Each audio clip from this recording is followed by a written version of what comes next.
మొదటి సమూయేలు గ్రంథము 22వ అధ్యాయము మొదటి 5 వచన భాగాలు మనం చదువుకుందాం. ప్రభు మనతో మాట్లాడివ్వండి. మొదటి సమూయేలు గ్రంథం 22వ అధ్యాయము మొదటి 5 వచన భాగాలు మనము చూడగలిగితే బైబిల్ గ్రంథములో ఒక శ్రేష్టమైన ఆదరణకరమైన మాటలు మనకు కనబడుతూ ఉన్నాయి. ఈ శ్రేష్టమైన ఆదరణకరమైన ఈ మాటలు మన వాక్యంలో చూడగలిగితే నిజంగా గొప్ప భక్తుడు, ఒక రాజు, ఒక రాజ్యానికి అధినేత, అధికారి ఏ విధంగా దేవుని సముఖంలో దేవుడి చేత దీవించబడి ఆశీర్వాదాన్ని పొందుకున్నాడో, దేవుడు తనను, తన కుటుంబాన్ని, తన ఇంటి వారిని ఏ విధంగా దేవుడు ఆదరించి ఓదార్చాడో, ఈ శ్రేష్టమైన మాటలన్నీ కూడా మనకు బైబిల్ గ్రంథములో కనిపిస్తూ ఉన్నాయి. ఈ అధ్యాయాన్ని మీరు ముందు పెట్టుకొని ఈ 5 మాటలు మీరు ధ్యానించండి. నిజంగా ఒక వ్యక్తి కష్టకాలములో, శ్రమకాలములో, ఓదార్పు లేనప్పుడు, కన్నీరు కారుస్తూ ఉన్నప్పుడు ఆ వ్యక్తులు దేవుని కొరకు ఏ విధంగా ఆదరింపు పడతారో మనకి వాక్యములో మనం చూస్తున్నాం. ఆ మాటలు మనకి ఎంతైనా మంచివి, అది మనకి దీవెన, ఆశీర్వాదకరం. దావీదు అక్కడ నుండి బయలుదేరి అదుల్లాము గుహలోనికి తప్పించుకొని పోగా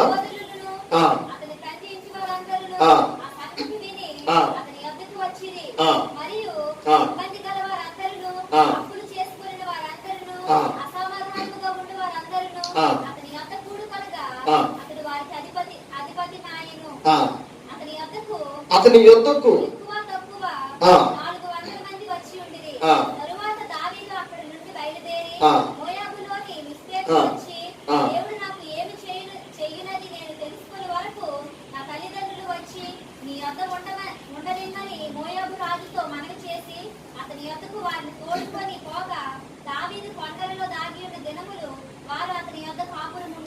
చాలండి. ఈ పరిశుద్ధ గ్రంథమైన బైబిల్లో మనం ఈ వాక్య భాగాన్ని మనము చూడగలిగితే బైబిల్ గ్రంథంలో ఒక గుహ ఉంది. ఆ గుహ ఏంటంటే అదుల్లాము గుహ, అదుల్లాము దొడ్డే అని బైబిల్ గ్రంథంలో మనకి ఈ స్థలంలో మనం చూస్తూ ఉంటున్నాం.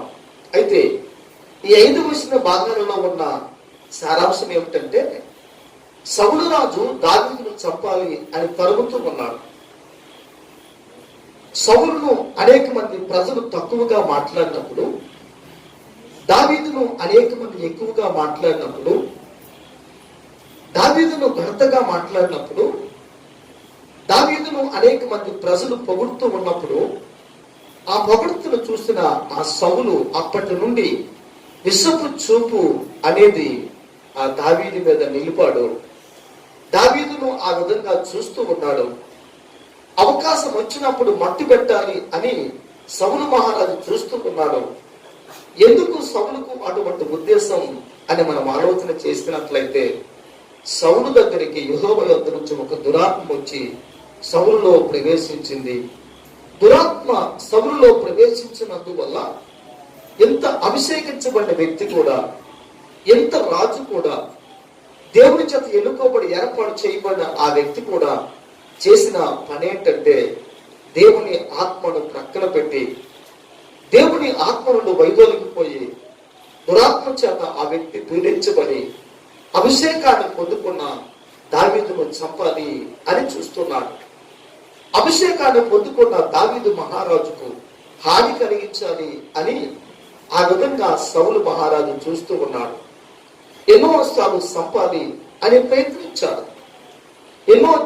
ఎన్నోసార్లు చావగొట్టాలి, ఇక దావీదు లేకుండా చెయ్యాలి అనే ఉద్దేశాన్ని కలిగి సౌలు ఆ విధంగా చేస్తున్న ఆ తరుణంలో ఒకరోజు ఈటు పట్టుకొని దావీదును చంపాలి అని చూసినప్పుడు, ఆ ఈటు నుండి దావీదు తప్పించుకొని ఎంతో శ్రమతో, ఎంతో కష్టంతో, వ్యాధులతో అయిన ఆయా స్థలాలకు, అనేకమైన ప్రాంతాలు మారుతూ, ఒలీవ కొండలు, అరణ్యాలు, ప్రాంతాలు, అనేకమైన స్థలాలలో దాగుకుంటూ, ప్రాణమును కాపాడుకుంటూ, బిక్కుబిక్కుమని భయం కలిగి ఆ దావీదు ఆ విధంగా జీవిస్తున్న ఆ సమయంలో దావీదు ఒక స్థలంలో ఉన్నాడు అని తన ప్రజలు తనతో ఉన్న 400 మంది ఆ విధంగా ఆలోచన చేసినప్పుడు అక్కడ జరిగిన సంఘటనే ఇక్కడ బైబిల్ గ్రంథములో మనం ఈ మాటను చూడగలుగుతూ ఉంటున్నాం. దావీదు సౌలుకు భయపడి ఆయన లేచి పారిపోయి ఆ స్థలము నుండి ఆయన ఆకీషు అనబడే ఆ రాజు దగ్గరికి వెళ్తూ ఉంటాడు. ఆ ఆకీషు రాజు తనను తన కుటుంబాన్ని ఆశ్రయించమని, అయ్యా నా కుటుంబానికి నాకు సౌలు మహారాజు వంటి ప్రమాదం ఉంది, కనుక మా కుటుంబాన్ని మీరే తప్పించాలి, మా కుటుంబానికి మీరే భద్రత కలిగించాలి, మా కుటుంబానికి మీరే క్షేమం కలిగించాలి అని చెప్పి దావీదు మహారాజు ఆ విధంగా ఆకీషు వద్దకు వచ్చి ఆకీషును అడగగా సరే అని చెప్పినప్పుడు దావీదు ఒక ఇంటి వారిని అందరిని కూడా తన దగ్గర పెట్టి భద్రతను క్షేమమును కలిగించిన దావీదు ఉన్నాడు. తన ఇంటి వారిని పట్టించుకున్న దావీదు ఉన్నాడు. తన కుటుంబానికి క్షేమము కలిగించిన దావీదు ఉన్నాడు. తన కష్టములో ఉన్నప్పటికీ కూడా కష్టములో ఉన్న వారికి ఒక ఆదరణ కలగాలి అని ఆదరణ కలిగించే దావీదు ఉన్నాడు అని ఈ రోజున ఈ వాక్యములో మనం ఆ విధంగా చూస్తూ ఉంటున్నాం. ఈ వాక్యములో మరి విశేషంగా 3 మాటలు మనకి కనబడుతూ ఉన్నాయి. అందులో మాటలు ఏంటి అని మనం ఆలోచన చేసినట్లయితే 400 మంది పట్టే ఒక గుహ అక్కడ ఉంది. ఆ గుహలోనికి ఈ 400 మంది కలిసి దావీదును తనతో ఉన్నవారును అదుల్లాము గుహలోనికి వెళ్ళి అందులో ప్రవేశించి కాస్త క్షేమము కలిగి ఉన్నారు. అపాయం నుంచి తప్పించుకునే వ్యక్తులుగా ఆ గుహలో 400 మంది అదుల్లాము గుహలో నివాసం చేస్తున్నారు అని ఈరోజు దేవుని వాక్యం ఆవలంగా సెలవిస్తూ ఉందన్నమాట. ఒక్కరు కాదు, ఇద్దరు కాదు, ముగ్గురు కాదు, 400 మంది, 5 మంది కాదు, 10 మంది కాదు, 50 మంది కాదు, 100 మంది కాదు. వారు ఎంతమంది అంటే 400 మంది అని బైబిల్ గ్రంథములో ఈ వాక్యం మనం చూస్తూ ఉంటున్నాం. 1 అనగా ఏకవచనం, 2 అనగా అంతకన్నా మించిన వాటికి పెట్టే పేరేమిటంటే బహువచనం. ఎక్కువ మంది, ఒక్కరు కాదు ఎక్కువ మంది అని ఆ మాటకు బైబిల్లో గ్రంథంలో అర్థాలు ఆ విధంగా మనం బైబిల్లో చూస్తున్నాం. మరి ఎంతమంది ఎక్కడ దాక్కున్నారు, ఎంతమందికి క్షేమం కలిగించిన ఆ గుహ ఏంది అని మనం ఆలోచన చేసినట్లయితే అదుల్లాము గుహ అని బైబిల్లో మనం చూస్తూ ఉంటున్నాం. ఏంటి ఈ యొక్క అదుల్లాము దేనికి సాదృశ్యం? అదుల్లాము గురించి బైబిల్ గ్రంథంలో ఎందుకు ఈ మాట చెప్పబడి వ్రాయబడి ఉండాలి అని మనం ఆలోచన చేసినట్లయితే అదుల్లాము అనగా ఏమండి, దొడ్డే అని అర్థం. అనగా కొన్ని మేకల మందలు లేకపోతే గొర్రెల మంద, ఒక మంద సమూహము ఎక్కడైతే ఉంటుందో దానిని దొడ్డే అని అంటారు. ఆ దొడ్డికి చుట్టూ కూడా భద్రత ఉంటుంది. ఆ దొడ్డికి క్షేమము కలిగించే ఒక వ్యక్తి ఉంటారు. ఆ దొడ్డికి కాపలా కాసే వారు ఉంటారు. రాత్రి అయినా పగలైనా సరే ఆ దొడ్డినకు క్షేమము కలిగించే వ్యక్తి తప్పనిసరిగా ఎవరో ఒకరు ఆ దొడ్డిను కనిపెట్టుకొని ఉంటూ ఉంటారు. ఆ దొడ్డిలో ఏమండి, చిన్న గొర్రె పిల్లలు ఉంటాయి, ఆడ గొర్రెలు ఉంటాయి, మగ గొర్రెలు ఉంటాయి. ఆడవి, మగవి, చిన్నవి, పెద్దవి అంత మాత్రమే కాదు, అందులో ఏమండి మగవు కూడా ఉంటాయి, గొర్రెపోతులు కూడా ఉంటాయి. అనగా ఇవన్నీ కలిసి ఒక దొడ్డిలో నివాసము చేస్తూ ఉన్నాయి అని ఈరోజు మనము గ్రహించి ఆలోచించాలి. ఈ దొడ్డి దేనికి సాదృశ్యము అని మనం ఆలోచన చేసినట్లయితే ఈ దొడ్డే ఒక సంఘానికి సాదృశ్యం. దొడ్డులో ఏ విధంగా గొర్రెలు ఉంటాయో అదే విధంగా నేటి సంఘం అనే ఈ సమాజంలో కూడా ఈ యొక్క ఆత్మ సంబంధంగా పిలువబడే అదుల్లాము గుహలో కూడా ఉన్నవారు ఎవరంటే ఒక్కరు కాదు, ఒక్కరి కన్నా ఎక్కువ 400 మంది, అనగా చాలా మంది ఈ సంఘములో ఉన్నారు అని దేవుడు ఆ విధంగా మాట్లాడుతూ ఉంటున్నాడు. మనము ఎవరమైనా, మనము ఎక్కడ వారమైనా, మన ఏ ప్రాంతమైనా, ఏ ప్రదేశమైనప్పటికీ కూడా అయ్యా మీరెవరు అని అంటే మేము ఇమ్మానుయేలు సహవాసములకు చెందిన వారము అని అంటారు. మేము ఇమ్మానుయేలు ప్రార్థనా మందిరానికి వెళుతున్నామండి అని అంటారు. మా సంఘ కాపురి ఫలానా, మా బ్రాంచీలు ఫలానా, మా కాపురి ఆ విధంగా, మా కాపురాలు ఈ విధంగా, మేము ఈ విధంగా అని మనం ఆ విధంగా మన గురించి మనం ఆ విధంగా చెప్పుకొని ఉంటూ ఉంటాం.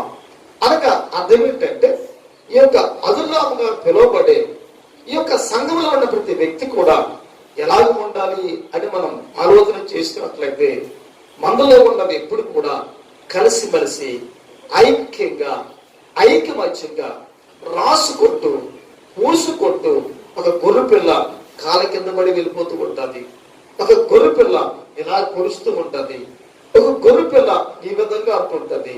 అనగా అర్థం ఏంటంటే అందులో రకరకాల మనస్తత్వాలు కలిగిన గొర్రెలు ఉంటాయి, రకరకాల రంగులు కలిగినవి ఉంటాయి, రకరకాల భేదాలు కలిగించే ఉంటాయి. అయితే మందలో ఉన్న తర్వాత ఏ గొర్రెైనా, ఏ గొర్రె పిల్ల అయినా, ఆడగొర్రైనా, మగ గొర్రైనా అన్ని ఏ విధంగా ఉండాలంటే నాకు నాకు నీవు, నీకు నేను లోబడే విధంగా ఉండాలి. నీ ప్రేమను నాకు, నా ప్రేమను నీకు పంచిపెట్టేవారుగా ఈరోజు మనం ఉండాలని దేవుని వాక్యం ఆ విధంగా సెలవిస్తూ ఉంది. అనగా సంఘము ఎప్పుడు కూడా సహోదర ప్రేమ కలిగి, ఐక్యత కలిగి, ఆత్మ కలిగించే ఐక్యతను కాపాడుకునే విషయంలో ప్రతి వ్యక్తి కూడా శ్రద్ధను, ఆసక్తిని చూపించాలి. ప్రతి వ్యక్తి కూడా ఐక్యతను కాపాడుకునే విషయంలో ఒక వ్యక్తి ప్రయత్నాన్ని చచ్చినంత వరకు కూడా ఒక వ్యక్తి ఆ విధంగా దేవుని సముఖంలో చేస్తూ ఉండాలి అని ఈరోజు మనం గ్రహించి ఆలోచించి అర్థం చేసుకోవాలి. ఒక తల్లికి 10 మంది బిడ్డలు పుట్టినప్పుడు ఏమండి ఆ 10 మంది బిడ్డల్లో ఏమండి చదువుకున్నవాడు తల్లికి సమానమే, చదువు లేనివాడు తల్లికి సమానమే, పొలంలో పనిచేసేవాడు సమానమే, ఉద్యోగం చేస్తున్నవాడు కూడా సమానమే. వాళ్ళందరూ ఎవరంటే నా బిడ్డలండి అని తల్లి సగౌరవంగా మంచిగా ఆ తల్లి ఆ విధంగా తన కుటుంబాల గురించి చెప్పుకుంటూ ఉంటుంది. కనుక ఈ సంఘంలో ఎప్పుడు కూడా ఇటువంటి వ్యక్తులుగా ఒక వ్యక్తి దేవుని కొరకు ఆ విధంగా ఉండగలిగితే అస్సలు సమస్యలే ఉండవు, అసమాధానమే ఉండదు, ఐక్యత లేని తనమే ఉండదు, ప్రేమ లేని తత్వమే ఉండదు. దేవుని కొరకు ప్రతి వారు కూడా ఆత్మ సంబంధంగా జీవించడానికి ఈ విధంగా పరిశుద్ధాత్మ దేవుడు సహాయము చేస్తాడు అని ఈరోజు మనము గమనించి ఆలోచించి అర్థం చేసుకోవాలి. మేము మొన్న ఒక కాలేజీకి వెళ్ళాం. ఆ కాలేజీలో ఏమండి హెచ్ఓడి అని ఒక ఆయన ఉన్నారన్నమాట. ఆ హెచ్ఓడి ఉన్నారు. ఆ హెచ్ఓడి అనబడే ఆయన చాలా సిన్సియారిటీ అయినా చాలా ఏమండి గొప్ప క్రమశిక్షణగా ఉంటాడు ఆయన. ఆయన దగ్గరికి వెళ్ళి మేము మాట్లాడిన తర్వాత మేము పరిచయం చేసుకున్నాం. అయ్యా నేను పాస్టర్ గారిని అని చెప్పి పరిచయం చేసుకున్నప్పుడు తన దగ్గరికి వచ్చిన తన బిడ్డలు, తన విద్యార్థులందరూ కూడా మాట్లాడాలంటే భయం, వణికిపోతున్నారు, ఏమండి ఇబ్బంది పడిపోతున్నారు, సమస్యలు పడుతూ ఉన్నారు. ఆయన గ్రామంలోనికి వస్తే అనేక మంది ఆయన చూసి ఆమె దూరం వెళ్ళిపోతూ ఉన్నారు అన్నమాట. అంత పేరుంది, అంత ప్రఖ్యాతిగాంచిన వ్యక్తిగా ఉన్నాడు, అంత మంచి సాక్ష్యం కలిగి ఉన్నాడు. అని అనే మాట ఏమిటంటే, అయ్యా మా కాలేజీలో అనేక మంది ఫీజులు కడుతూ ఉంటారు, ఆ ఫీజులు కట్టిన డబ్బులు నా దగ్గరే పెడతారు, నా దగ్గరే దాస్తారు. ఎందుకంటే నా మీద నా ఫ్యాకల్టీకి, నా ప్రిన్సిపల్కి ఎంత నమ్మకం అంటే అంత నమ్మకమని ఆ విధంగా ఆయన చెబుతూ వచ్చాడు. ఆ విధంగా మాట్లాడుకుంటూ వచ్చినప్పుడు ఆయన చెప్పే మాట ఏమిటంటే, నేను కాలేజీకి అంతటా కూడా హెచ్ఓడినే కానీ నేను నా సంఘంలో ఎవరినంటే ఏమండి ఒక విశ్వాసిని అని చెప్పాడు ఆయన. నా ముందున్న పాస్టర్ గారికి విద్య ఉన్నా, విద్య లేకపోయినా, చదువు ఉన్నా, చదువు లేకపోయినా, సంస్కారం ఉన్నా లేకపోయినా దేవుడు మాకు కాపురగా నియమించాడు కాబట్టి ఆయన పాడమంటే పాడుతాం, కూర్చోమంటే కూర్చుంటాం, ఆడమంటే ఆడుతాం, లేవమంటే లేస్తాం.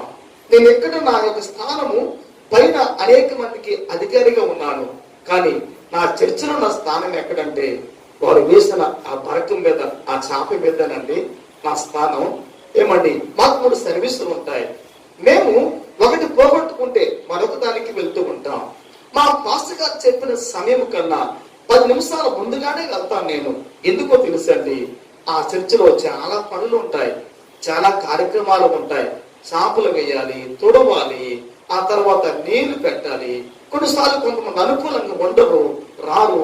అప్పుడు నేనే ఆ పని చేస్తానండి అని ఆయన చెప్పినప్పుడు నిజంగా నా మైండ్ ఒక్కసారి రివ్యూమని తిరిగిందనమాట. రివ్యూమని తిరిగింది. మనకి ఏమీ లేదు, ఏమండి, ఎగిరెగిరి పడిపోతూ ఉంటాం.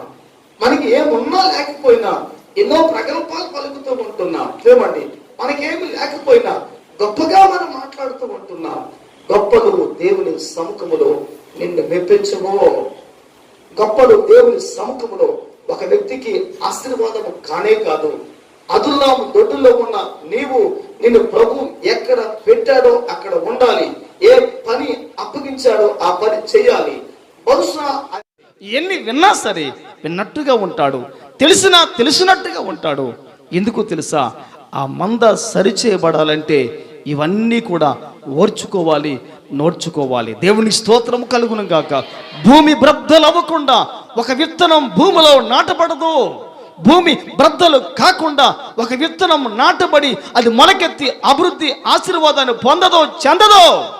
ఎందుకు అని అంటే ఆ భూమి అనేది ఏమండి దున్నబడుతూ ఉన్నప్పుడు కష్టమే, ఆ భూమిని సాగు చేస్తూ ఉన్నప్పుడు కష్టమే, నాగటి దున్నుతూ ఉన్నప్పుడు ఆ భూమికి కష్టమే.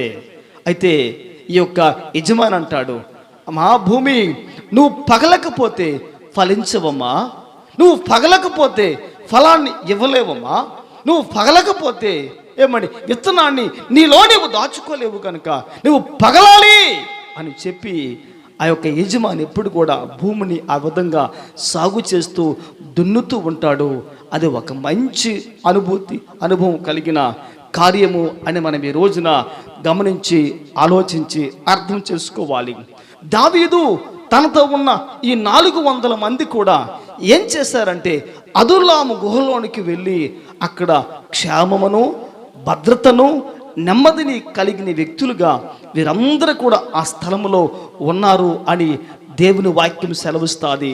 అనగా అర్థం ఏంటంటే అదుల్లాము గుహలో క్షేమం ఉంది, అదుల్లాము గుహలో నెమ్మది ఉంది, అదుల్లాము గుహలో ఏమంటే శత్రు భయం లేదు. అదుల్లాము గుహలో ఏముందంటే క్షేమం ఉంది, నెమ్మది ఉంది. శత్రువు కంట పడకుండా దాచే స్థలం ఏదంటే అదుల్లాము గుహ మాత్రమే. నువ్వు సంఘములో ఉన్నావంటే, నువ్వు సహవాసములో ఉన్నావంటే, నీవు మందలో ఉన్నావంటే నీకెంత క్షేమమో, నీకెంత భద్రతో, నీకెంత ప్రొటెక్షనో, నీకెంత సెక్యూరిటీనో. నువ్వు ఏడిస్తే నీ కొరకు అనేక మంది ఏడ్చేవారు ఉన్నారండి. నువ్వు బాధతో ఉంటే నిన్ను పరామర్శించేవారు అనేక మంది ఉన్నారండి. నీకు తెలియదు ఆ విషయం. నువ్వు ప్రార్థన చేయటం లేదేమో కానీ నువ్వు కష్టంలో ఉంటే ఆ వార్త విని నాయనా మా సహోదరులు కష్టంలో ఉన్నారు ప్రభు అని చెప్పి కన్నీరు కార్చేవారు చాలామంది ఉన్నారు. నువ్వు పాడైపోతే బాధపడేవారు, జీవితంలో ఓడిపోతే బాధపడేవారు, కష్టాలు కూడా ప్రయాణం చేస్తే బాధపడేవారు, అయ్యో అనేవారు. సంఘం ఎప్పుడు కూడా నీ క్షేమమనే కోరుకుంటుంది. సంఘం ఎప్పుడు కూడా నీ ఆశీర్వాదాన్నే కోరుకుంటుంది. సంఘం ఎప్పుడు కూడా నీ మేలునే కోరుకుంటుంది. లోకంలో ఉన్నవారు బహుశా నీ నష్టాన్ని కోరుకుంటారేమో కానీ లోకంలో ఉన్నవారు నీ యొక్క ఏమండి ఆశీర్వాదాన్ని కోరుకోరేమో కానీ సంఘంలో ప్రతి వ్యక్తి కూడా ఏం చేస్తాడంటే నీ క్షేమమనే కోరుకుంటారు.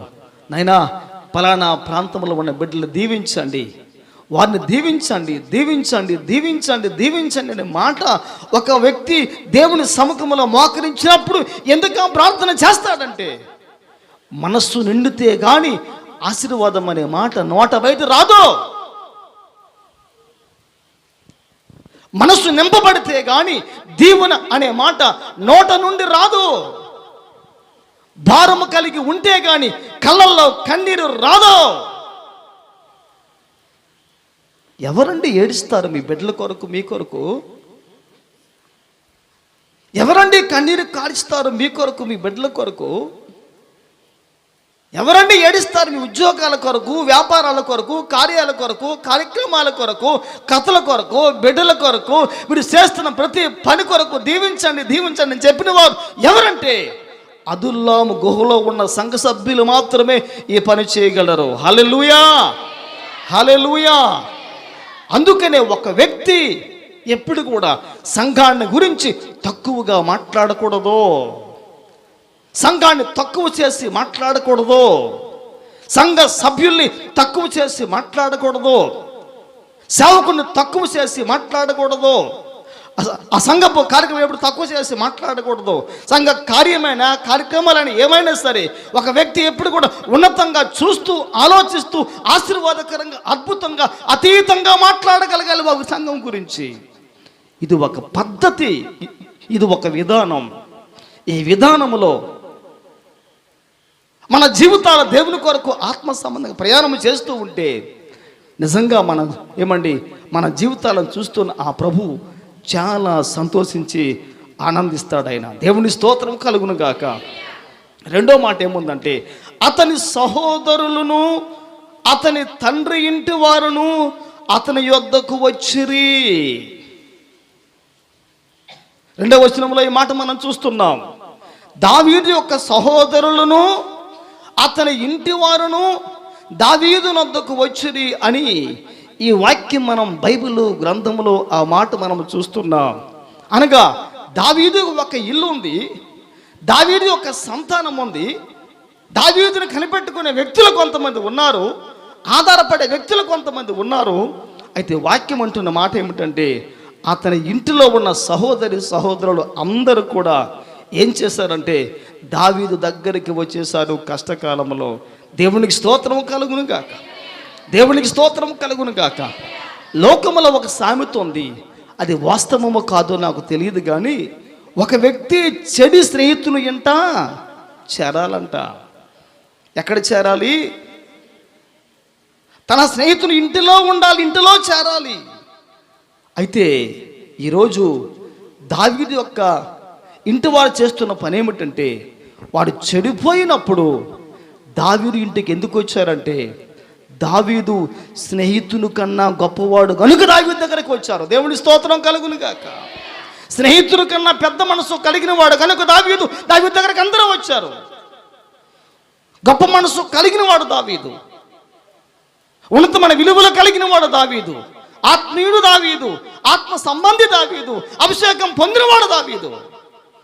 ఈ గుణగణాలు అన్ని చూస్తున్న తన ఇంటి వారు అనుకునే మాట ఏంటంటే మనము దావీదుని నమ్మొచ్చయ్యా, మనము దావీదుని నమ్మొచ్చు.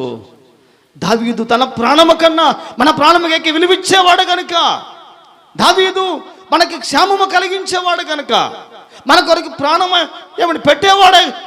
పెట్టేవాడు కనుక దావీదు కన్నా మంచి వ్యక్తి లేడని చెప్పి ఆ కష్టకాలంలో, ఆ శ్రమ కాలంలో, ఆ ఇబ్బంది కాలంలో ఆ ప్రజలందరూ కూడా ఎక్కడికి వచ్చారంటే దావీదు యొక్క స్నేహితులు ఇంటి వారు దావీదు దగ్గరికి వచ్చారు. దేవునికి స్తోత్రము కలుగును గాక. అనగా అర్థం ఏంటంటే క్రైస్తవ సంఘానికి రావాలి, ఆత్మీయుల్ని ఆశ్రయించాలి, సంఘాన్ని ఆశ్రయించాలి, సంఘ సహాయం కోరుకోవాలి, సంఘము క్షేమాభివృద్ధి కొరకు ఆ ప్రయాసపడి ఆలోచన చేయగలగాలి. ఈరోజు మన సంఘములో ఈ కార్యం జరుగుతుందా అని మన వాక్యములో చూస్తే మత్తయి 12:46 వాక్యములో మనము చూడగలిగితే వాక్యం అంటున్న మాట ఏమిటంటే ఎవరు నా తల్లి, ఎవరు నా తండ్రి అని అంటూ ఆ క్రింది వాక్యములు ఏముందంటే నా తండ్రి చిత్త ప్రకారము చేయువారే నా తల్లియు, నా సహోదరుడియు, నా సహోదరియు అయ్యున్నారు. ఈ మాట మీరు బాగా వినాలి. దేవుని చిత్త ప్రకారము చేయువారు మాత్రమే సహోదరి సహోదరుడు తల్లై ఉన్నారని చెప్పి ఈ వాక్యంలో ఈ మాట మనము చూడగలుగుతూ ఉంటున్నాం. ఈ మత్తయి 12:46లో ఈ వాక్యం మనం చూడగలుగుతూ ఉంటున్నాం. అనగా అర్థం ఏంటంటే ఎవరికి సహాయం చేస్తారు కష్టకాలం అంటే, ఇక్కడ వాక్యం అంటున్న మాట ఏమిటంటే, కష్టకాలంలో సహాయం చేసే వ్యక్తులు ఎవరంటే నిజంగా దేవుని మీద ఆధారపడి, వాక్యం మీద ఆధారపడి, దేవుని ఒక వ్యక్తి ఆసరాగా చేసుకొని, ఒక వ్యక్తి పూర్తిగా దేవుని మీద మాత్రమే ఆధారపడిన వారు ఈ విషయాలు అన్నీ కూడా చేస్తూ ఉంటారన్నమాట. యేసయ్య ఒక ఇంట్లో బోధిస్తూ ఉన్నాడు, వాక్యాన్ని చెబుతూ ఉన్నారాయన. ఆ సమయంలో తన తల్లి తన సహోదరులు వచ్చి ఇంటి బయట నించున్నారన్నమాట. ఆ నించున్న వెంటనే యేసయ్య వెళ్ళిపోలేదు ప్రేమించి, యేసయ్య ఎప్పుడు కూడా కుటుంబ బాంధవ్యాలకు అవకాశం విలువలు యేసయ్య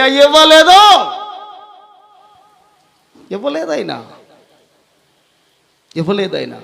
ఈరోజు ఒక సంఘము ఆత్మీయమైన బంధానికి అంత విలువనిచ్చే సంఘముగా ఉంటే నిజంగా మన సంఘాలు ఈ రోజున దీవించబడి ఆశీర్వాదకరంగా ఉంటాయి. నాకెవరు గొప్ప అంటే ప్రార్థన చేసిన వారు గొప్ప, నాకెవరు గొప్ప అంటే వాక్యం చదివిన వారు గొప్ప, నాకెవరు గొప్ప అంటే ఆత్మీయులు గొప్ప అని ఒక వ్యక్తి గొప్పగా వారి గురించి చెప్పగలిగినప్పుడు నిజంగా వారి జీవితాలు దేవుని కొరకు ఎంతో ఉన్నతంగా ఆశీర్వాదకరంగా మార్చబడతాయి. దేవుని స్తోత్రం కలుగును గాక. హల్లెలూయా, హల్లెలూయా. ఈ రోజున సంఘాలు ఎప్పుడు కూడా ఆత్మీయ విలువలు కలిగి ఆత్మీయంగా జీవించినట్లయితే అటువంటి వ్యక్తులు నిజంగా ఆ సంఘానికి ఒక మూల స్తంభాలుగా నిలబడి వారు దేవుని కొరకు ఆశీర్వాదకరంగా జీవించే ఆ కృపను బట్టి వారిని బట్టి దేవుడు అనేక మందిని దీవిస్తూ ఆశీర్వదిస్తూనే ఉంటాడు. దేవుని స్తోత్రం కలుగును గాక. ఈ రోజున దావీదు అంటున్న మాట ఏమిటంటే, అతని ఇంటి వారు వచ్చి అంటున్నారు ఈ విధంగా, అయ్యా మేము మీతో ఉంటాం అని చెప్పినప్పుడు దావీదు మారు మాట మాట్లాడకుండా వారందరినీ చేర్చుకొని ఆదరించి వాదార్చాడు ఆయన. దేవుని స్తోత్రం కలుగును గాక. ఇంకా ఆ కిందకున్న మాట ఏమిటంటే, మేము నీ ఎముకను అంటిన వారు అంటున్నారు. వాళ్ళు ఏమంటున్నారు? వారు నీ ఎముకను మేము అంటిన వారిమే అంటున్నారు వారు. అనగా అర్థం ఏంటంటే అంత దగ్గర సంబంధము దావీదుకి తన ఇంటి వారికి ఉందని ఈరోజు దేవుని వాక్యం ఆ విధంగా సెలవిస్తోంది. హల్లెలూయా.